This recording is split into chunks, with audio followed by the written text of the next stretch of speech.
Baru rilis, desain mewah, kamera depan bikin smartphone lain cukup insecure. Inilah Huawei Nova 13 Pro, smartphone flagship yang siap bikin konten kamu makin estetik. Jadi, video kali ini kita bakal bahas Huawei Nova 13 Pro, salah satu smartphone terbaru dari Huawei yang digadang-gadang punya kamera depan terbaik di kelasnya. Soal performa dan worth it atau enggak buat daily driver 2025, mari kita bahas kelebihan dan kekurangan dari Huawei Nova 13 Pro. Tapi sebelum lanjut, jangan lupa subscribe dulu nggak sih channel Inteknolife biar kamu nggak ketinggalan video terbaru dari kami. Dan ini dia videonya.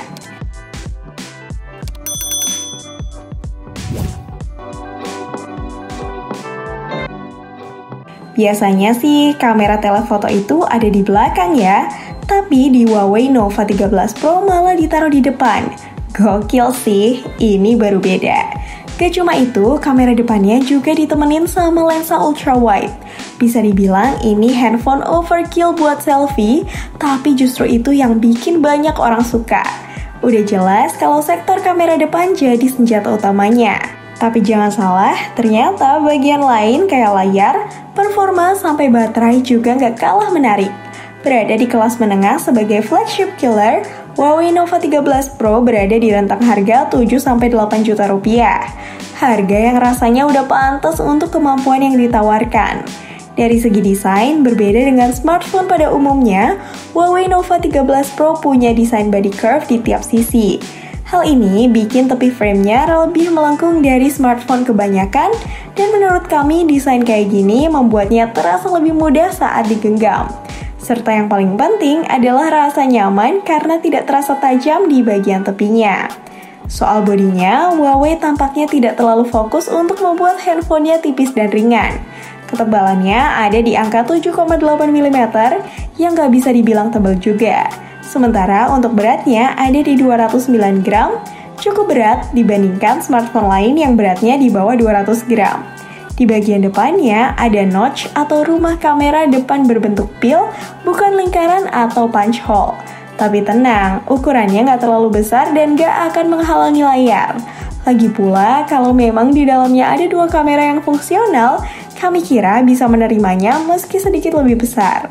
Lanjut ke kamera belakang, di sini ada 3 kamera utama 50 megapiksel, kamera utama dengan OIS 8 megapiksel ultrawide dan 12 megapiksel telefoto.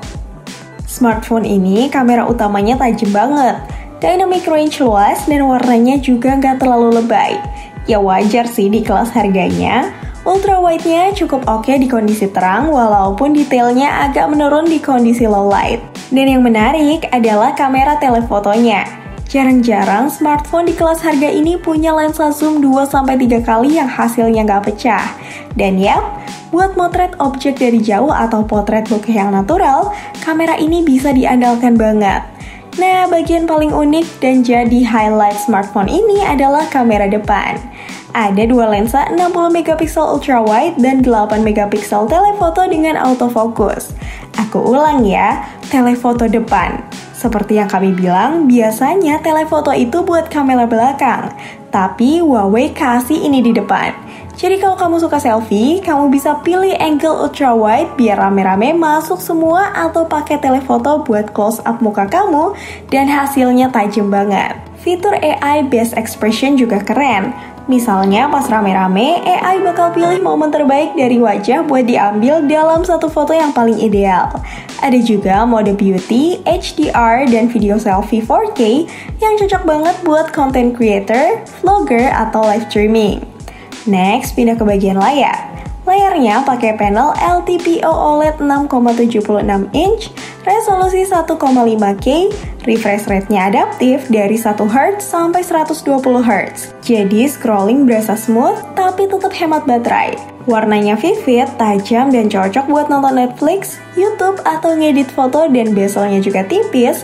Speaker stereonya juga lantang walaupun arah suaranya sedikit asimetris. Untuk chipsetnya sendiri, Huawei Nova 13 Pro pakai Kirin 8000 4G.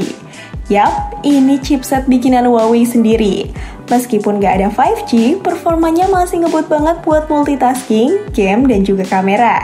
Dipadu sama RAM 12GB dan storage 512GB, kamu bakal jarang banget ngerasa lag dan dapet notif memori penuh.